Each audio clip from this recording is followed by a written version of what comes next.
Y nos acompaña el diputado y presidente de Amarillos, Andrés Jonet. Diputado, por eso digo, parte de lo que vamos a conversar. Diputado, buenas noches, gracias por estar aquí. Déjeme partir por aquí, pues. ¿Se cierra el capítulo? ¿Usted qué votó? Yo me abstuve por varias razones. Bueno, lo primero es, sin lugar a dudas, y lo dije en su momento, creo que es grave, efectivamente, la intervención del gobierno, pero la verdad, de este gobierno no me extrañan muchas cosas, porque creo que comete muchos errores, hay mucho materialismo. Eso es un tema. Pero lo segundo, me parece también, a lo menos raro, que aquellos justamente que no concurrieron bien con el acuerdo, finalmente terminen censurando. Vale decir, hubo un diputado del Partido Republicano que no llegó. ¿Ojeda? Ojeda. Pero es que ya no es republicano. Bueno, pero estaba comprometido dentro de la bancada. Ya, pero lo echaron del Partido Republicano el año pasado por irregularidades del caso Convenios. Sí, pero él lo comprometieron que iba a llegar y bueno. Y después el diputado Lee, que se supone que es de la bancada también del Partido Social Cristiano, tampoco llegó. Entonces, después inmediatamente ellos censuran. Yo creo que eso fue atarantado. Yo diría, como decíamos nosotros, un poquito sin mesura. La censura tiene que ser bien pensada. O sea, uno tiene que, en derecho, plantear por qué voy a hacer la censura. Yo no me puedo enterar por los diarios. Yo, efectivamente, no voté por Carol Cariola, yo lo he dicho en otras oportunidades, he sido súper claro. Yo no soy ni anticomunista ni nada, pero tengo una diferencia ideológica con el Partido Comunista.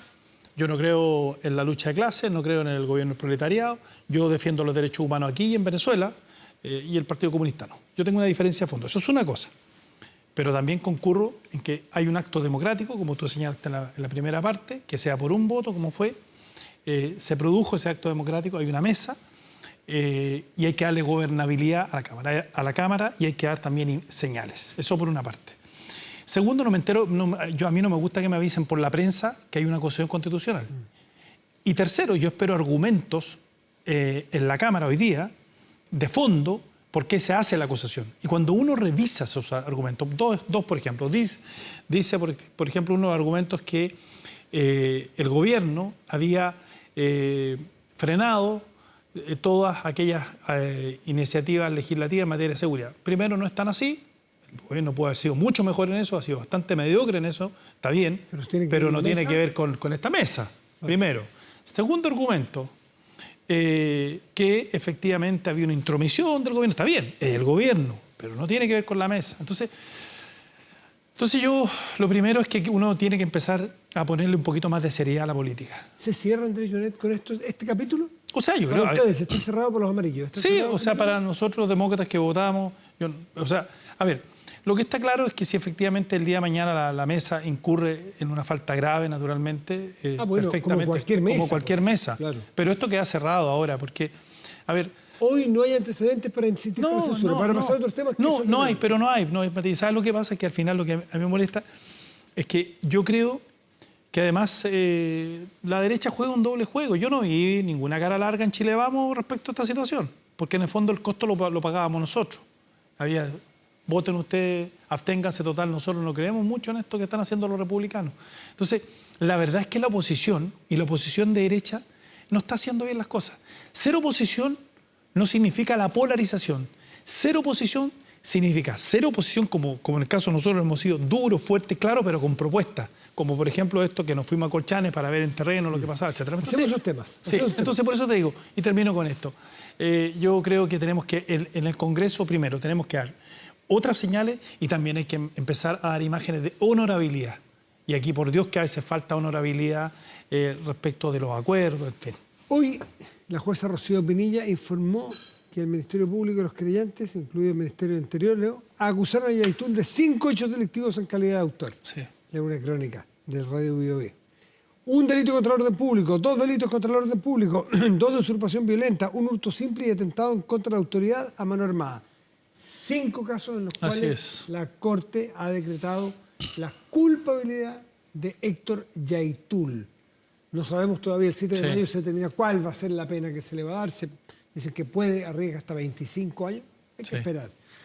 ¿Qué cambia esto el panorama, esta condena a Yaitul? Bueno, muchas cosas, muchas cosas. Yo creo que esta es la noticia del mes, o sea, la noticia del último tiempo, porque primero, por fin, Yaitul, que es el líder de la CAM, fue juzgado con toda la imparcialidad que corresponde a nuestro sistema de justicia y así iba a ser condenado. Y eso es importante, porque la CAM, desde el año 1998 a la fecha, ha tenido a la Araucanía de rodillas en un sistema de terror. A esta hora, la gente en la región de la Araucanía, en los campos, no sale, no se mueve, porque lo más seguro que va a haber un atentado, o la asaltan. Hay extorsión al pueblo mapuche. Si no actúas, si no te quedas callado, te vamos a ir a quemar, te matamos los animales, eso es permanente. Se queman las escuelas, se queman sus iglesias. Así es. Entonces, las yo creo que hoy es un día de verdad, de alegría para la región, porque hoy día comienza a hacerse justicia en una cuestión que lleva 25, 26 años, donde la CAM ha generado una situación de terror en la región y que hoy día se comienza a terminar. Porque no va a ser lo mismo, no es que ya no va, la impunidad no se va a instalar, porque el dolor que había en la región es que había impunidad, y hoy día eso empieza a cambiar. Pero cambia otra cosa, que yo quisiera preguntarle al gobierno, y quisiera saber, ¿qué va a hacer el gobierno ahora? Porque lo que está claro es que Yaitul en sus declaraciones demuestra, y lo dice hoy día la jueza, que él es el líder de la CAM. No solo el Huaychafe, es el líder de la CAM. Y eso significa que si es el líder de la CAM, uno podría hacerse la pregunta, todos los atentados, los cientos de atentados, las muertes que han habido en este periodo, que se atribuyó la CAM se atribuyó atentados, hay una serie de atentados. Naturalmente, el gobierno tiene que ver si efectivamente ahora va a ser gobierno y va a responsabilizar de eso a Héctor Yaitul. Porque hoy día se le condenó o se le condena por otros hechos, no por ser líder de la CAM. ¿Por qué tiene que ser el gobierno? ¿Por qué no de oficio la fiscalía para hacerse esa Podría pregunta? hacerlo, pero bueno. ¿Por qué ustedes como diputados no se querellan? ¿Por qué la ciudadanía, las propias víctimas? ¿Por qué el gobierno? Porque el gobierno, en la historia, en el Estado, incluso yo cuando fui intendente, nosotros nos querellamos contra la CAM por todos esos tratados de atentados. Bueno, es el gobierno el que ha liderado estas querellas, y yo mismo me querellé un montón de veces cuando era intendente contra la CAM, y quienes resultan responsables. ¿De qué sirven estas querellas? ¿De qué sirven? Bueno, ahora pueden servir, porque esas querellas tienen que abrirse, esas querellas están ahí, porque lo que ha hecho Héctor Yaitul es responsabilizarse y él ser el líder. Así lo dice la jueza, porque en toda la grabación dice, bueno, yo mandaba allá, yo en definitiva, y él es el jefe de la CAM. Y por tanto, ahora vamos a ver de qué está hecho el gobierno para ver si es capaz de seguir adelante y retomar todas esas querellas que tenemos en el tiempo contra la CAM, porque eso le afectaría directamente a Héctor Yaitul. ¿Cuánto ha cambiado desde que Yaitul, entiendo que está desde el 2022, si no me equivoco, está detenido? Mucho. ¿Qué ha cambiado entonces para ver si Yaitul es un factor? Mucho, porque mi padre siempre decía, y tiene una frase, un hombre también del sur, ¿a dónde vas con la viga al hombro? Que significa, no te lleves esas flores, porque el gobierno dice, mire, han bajado los hechos delictuales por el trabajo que hemos hecho. Eso no es así, eso es falso. Los hechos delictuales y de tipo terrorista han bajado en la Araucanía porque hoy día la justicia está operando, porque hoy día la fiscalía está haciendo su trabajo y porque hoy día, además de tomarlos presos, están siendo condenados. Eso naturalmente refleja hacia los jóvenes que pensaban seguir este idealismo, de decir, mira, no es tan así, no me va a salir gratis. Si metieron preso a Héctor Yaitul, la verdad es que pueden meter preso a muchos. Y por tanto, jóvenes como, ¿te acuerdas del joven Marchán que murió lamentablemente? Sí. Bueno, y que seguía Héctor Yaitul, y ahí están las declaraciones de Héctor Yaitul sobre este joven, de lo peor. Hablaba de lo peor sobre este joven. Bueno, él murió por esa causa. Bueno, muchos jóvenes hoy día se van a preguntar mucho más si ir a hacer esos atentados, porque a partir de hoy no va a haber más impunidad en la Araucanía. Y eso es la señal que hoy día ha dado esta jueza, han dado ahora, hay muchos otros grupos, no sé si muchos, pero hay varios otros grupos que no son la CAM, que siguen operando, que siguen haciendo atentados, y por lo tanto hay mucha gente en la zona. Escuchaba hoy día algunos testimonios que decían, una cosa es Yaitul, pero esto sigue operando exactamente igual. Hay menos robos de madera por la ley de robo de madera y el precio ha bajado. Pero eso no quiere decir... También por la ley de usurpaciones. Tenemos la ley de robo de madera, ley de usurpaciones. Todo, mientras cuando el Estado avanza, retrocede en estos grupos. Cuando no hay Estado, avanza en estos grupos en todo orden de cosas. ¿Pero por qué es importante? La UAM los líderes de la UAM, que finalmente resultaron ser una tropa delincuente y terrorista, pero eran tipos vinculados a robo de madera, factura y todo ese tipo, hoy día también están presos, que fueron además los que actuaron contra contra el molino Grolmus, ¿te acuerdas? Que lamentablemente murió. Una persona murió. Sí, murió el señor Grolmus, el que hizo esto, murió posteriormente, pero le dispararon en el suelo. No, esto es muy importante y no hay que minimizarlo, al contrario. La señal política hoy día, y la señal de justicia es decir lo siguiente: esto no les va a salir gratis, no va a haber impunidad y por tanto todas las investigaciones que están para atrás hoy día se reabren y también a los que quieran intentar, vamos a ir tras ellos. ¿Qué pasó hoy en la Araucanía, usted que es de allá? Porque Yaitul deja la sensación de que, o quiere dejar esa sensación de que condenándolo a él se condena al pueblo mapuche, que hay una gran fractura cultural y uno pudiera esperar que saliera la gente en las calles hoy día en la Araucanía o en las comunidades mapuches a defender el derecho de libertad o inocencia de Yaitul. ¿Qué pasó hoy día? No pasó. A ver, yo creo que la conversación que yo he tenido con algunos dirigentes de comunidades, véanlo en mis redes sociales, ahí está, yo voy permanentemente a las comunidades, es que hoy día hay una sensación de tranquilidad, porque a muchas de esas comunidades las extorsionaban. A muchas de esas comunidades también había mucha presión sobre ellas. Hay un grupo del mundo mapuche, pero muy minoritario, que se cree con el derecho de usar la violencia y amenaza al resto si no lo ocupa. Pero te quiero decir que la mayoría, y es así, del mundo mapuche, lo único que quiere es tranquilidad. Lo que sí tenemos que a partir de ahora comenzar a trabajar, y espero que naturalmente esta Comisión de Paz y Entendimiento lo haga, es entender que es el momento justamente de relevar al pueblo mapuche. Hay una deuda, de pagar la deuda, en todo sentido, cultural, económica, histórica, de ese pueblo del que somos parte nosotros tenemos sangre indígena, como ellos tienen sangre chilena. Hay una cuestión que te quería contar. Cuando viene el apruebo y el rechazo,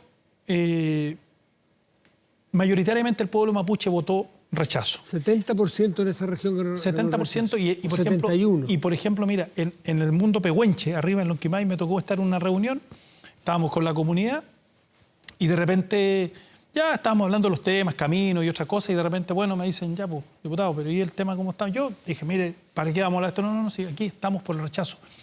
¿Y por qué están por el rechazo? Les pregunté. Porque no queremos dejar de ser chilenos, punto, se terminó, no hay más discusión. Esa fue, si uno observa las encuestas del CEP sobre esta materia y la encuesta de la Universidad Diego Portales sobre lo mismo, la mayoría del pueblo mapuche se siente chileno. Lo que pasa es que también hay una deuda de mirar al pueblo mapuche como corresponde. Dignidad. El pueblo mapuche o sea, Chile no nace en 1810. Chile nace mucho antes y por tanto Chile es el pueblo mapuche y que viene mucho antes naturalmente de la colonia y nosotros tenemos que vernos ahí y no mirar ni de forma paternalista ni de ninguna forma a nuestro pueblo, a lo que somos y lo que pasa es que si no lo hacemos efectivamente, discursos como el de Yaitul empiezan a generar en un grupo de la población mapuche resentimiento. Y el resentimiento no es bueno. Y el resentimiento se da cuando en definitiva no hay igualdad en todo sentido respecto al pueblo mapuche y con la sociedad chilena en general. Quiero aprovechar el tiempo para preguntarle sobre su viaje como miembro de la Comisión de Seguridad de la Cámara de Diputados a Colchane. Así es. En el otro extremo del país casi. En el norte, fueron a la frontera con Bolivia. Así es. Me gustaría ver qué es lo que vieron. Usted tercera vez me dice. Tercera vez. ¿Qué ve allí y qué ve distinto? Porque los diputados que conversé ayer con ellos era la primera vez, por lo tanto no tenían referencias para hacer comparaciones.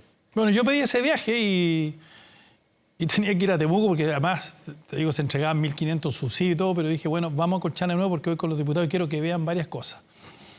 Bueno, lo primero es que nuestras fronteras son permeables. Lo que vimos allá fue lo siguiente, fuimos al campamento, entre otras cosas, estuvimos todo el día allá y a los venezolanos, los bolivianos les dicen, váyanse por los pasos no habilitados, total, a ustedes los van a detener, los van a llevar al campamento, en el campamento los van a empadronar, la PDI, y a partir de ahí los van a llevar a la playa Lobito, donde hay otro campamento, y después les van a decir, los que tienen familiares, todos dicen que tienen familiares, los van a mandar con sus familiares a Santiago u otra parte. Pero además hay otra cosa. Perdón, ¿ese empadronamiento de qué consta? Lo que consta es que fundamentalmente la PDI toma sus datos y la PDI les dice que en un determinado tiempo ellos tienen que naturalmente oficializarse en el país. Perdón, voy a decir algo que me parece obvio, pero alguien me dijo que no era tan así. ¿Les toman las huellas digitales? Sí, Entiendo que no están obligados. pero no están obligados. ¿Fotos? efectivamente. Sí, pero tampoco están obligados. O sea, puede que entre alguno irregular, alguno que venga con mala intención. Sí. Por ejemplo. Viene irregular, entrega cualquier identidad o ninguna. No, lo que les recomiendan es que no entreguen ninguna identidad. Ya, no entrega ninguna identidad. O puede sea, que se nieguen a poner su huella Puede decir, dactilares. mire, yo no sé, yo me llamo Matías Fernández, ¿Sí? no Matías del Río. ¿Sí? Y hay que creer que se llama Matías Fernández o Ok. Matías González. Ya, y me niego a ponerme huellas dactilares Así y que es. me saquen una foto. Así Digo es. que tengo familia y me sueltan. O sea, tú lo que no pueden hacer es retenerte. Lo que hacen contigo es que te tienen en el primer campamento y desde ese campamento, una vez que ya estás, te tienen un par de días, un campamento de ACNUR, y de ahí te llevan en un bus a otro campamento más grande que está al frente de la playa Lobito, en Miniquique. Ahí, a partir de ahí te dicen, en definitiva, si tú tienes o no tienes parientes, etcétera. Pero si tienes o no tienes, en 4 o 5 días tú tienes que dejar ese campamento y de ahí, bueno, búscatelas por ti mismo, en fin, y ya, bueno, ya entraste a Chile. O sea, nadie, a ni un venezolano, fundamentalmente son venezolanos, de los que entra, se les puede reconducir. ¿Por qué no se les puede reconducir? Porque los bolivianos no permiten eso. Pero hay otra cuestión más grave. Hay un paso al lado, que es un paso que el alcalde de Colchane le da una carta al pueblo boliviano que está al frente para que puedan entrar los días de feria o todos los días. Eso es una tradición cultural. Pero no, él no tiene ninguna autoridad para hacerlo. Pero bueno, ahora le dio incluso carta a los de Oruro, que están a 80 kilómetros para ir a la feria. Y lo que nos dicen los militares es que de 1000 que entran, 600 regresan. O sea, hay 400 que no se sabe qué pasa con ellos. Y no pueden controlarlos, porque ahí llevan sus cosas, no los pueden registrar. Y por tanto hay contrabando, mucho contrabando. No tenemos camión escáner. ¿Por qué no está el camión escáner? Que está comprado. Porque el camino está tan malo que si suben el camión escáner se descalibra. O sea, al final tenemos una situación... Y entonces... Pero Andrés, quiero una cosa. En el ejemplo que usted me pone que entran al refugio ACNUR, luego van al de la playa Lobito, Sí. Voy a suponer del mínimo porcentaje de tipo de patos malos que vienen. El mínimo porcentaje. Porque vamos a suponer, y de verdad lo creo, que la mayoría de gente necesitada, desesperada, arrancando de una tiranía, buscando mejores situaciones para su familia, qué sé yo. Pero si viene algún tipo efectivamente con malas artes, que quiere entrar a Chile a sumarse al Tren de Aragua, lo que Sí. fuera, ¿hace el mismo trayecto? Así es. Y te voy a decir una Pasa cosa por más. ACNUR, Haces lo pasa mismo. por Lobito, Así es. puede negarse a dar su huella dactilar, Así sacarse es. foto, dice que tiene Así familia es. y lo sueltan. Así es. Mira, yo te voy a decir una cosa. Nos pasamos. Mira, yo te voy a decir una cosa. ¿Qué observamos? Y yo por eso lo llevé.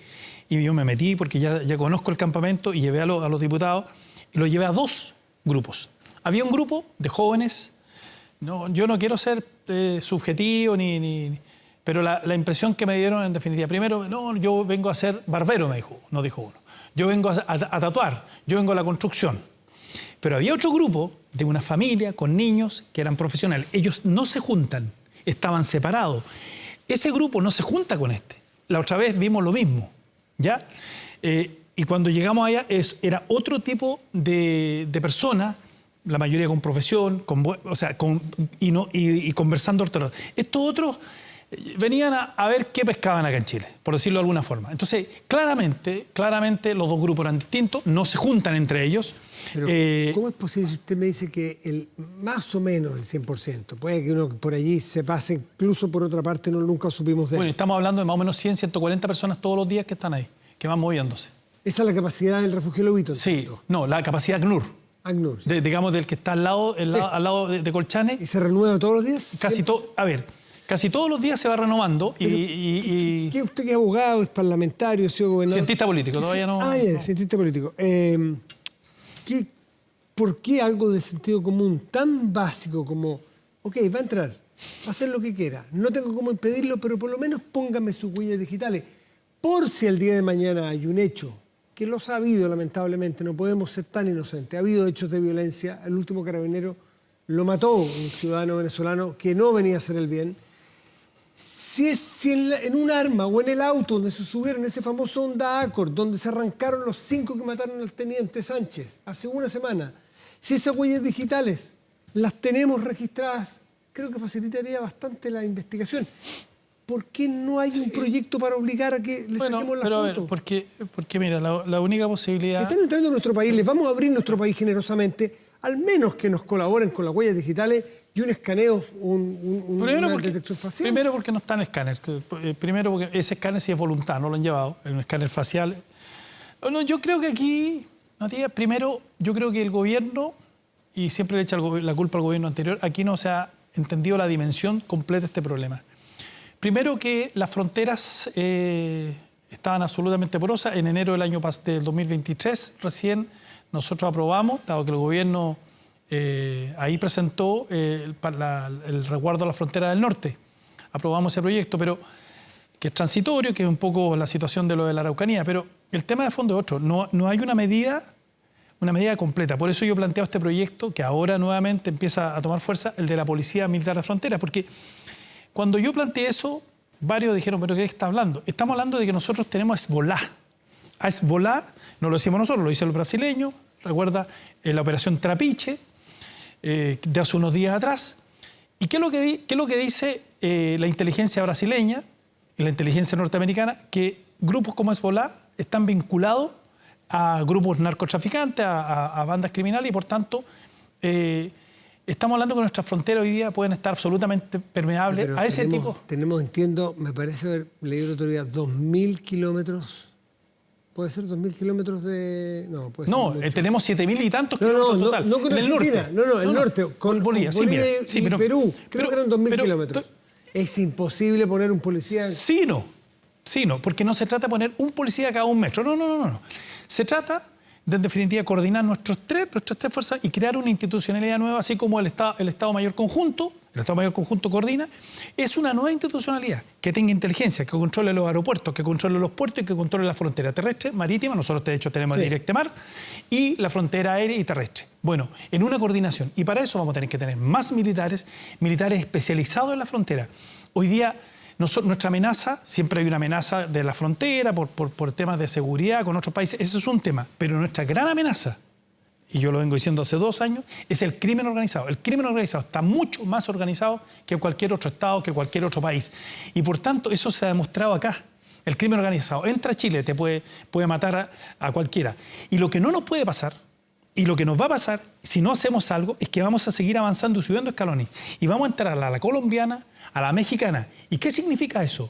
Significa que ya no van a ser solamente las bandas criminales las que se van a matar y van a aparecer tipo en bolsa, personas así que son de las propias bandas. Van a subir una apuesta, van a ir hacia los políticos, van a ir hacia los jueces, a los fiscales y van a ir a los periodistas, como pasa en México. Nosotros no podemos ser un Estado fallido y para eso tenemos que crear una institucionalidad que empiece a parar en la frontera. Y yo creo, desde el punto de vista táctico, desde el punto de vista también de sus capacidades, los únicos que pueden resguardar las fronteras son los militares, con una nueva institucionalidad de policía, con inteligencia, con capacidades aéreas. No se requiere tener un militar. Si tú tienes aviones no tripulados, en el norte no tenemos este minuto de aviones no tripulados. No tenemos drones. ¿Cómo no vamos a tener drones? O sea, en coordinación, pero una cuestión que sea permanente. No transitoria como está pensado los militares ahora. Tiene que ser permanente para que tengamos una institucionalidad que se llame Policía Militar de Frontera y que resguarde y sean responsables de las fronteras chilenas. Andrés Jonet, diputado y presidente de Amarillo, gracias por estar aquí. No, gracias a ti. Esté muy bien. Día.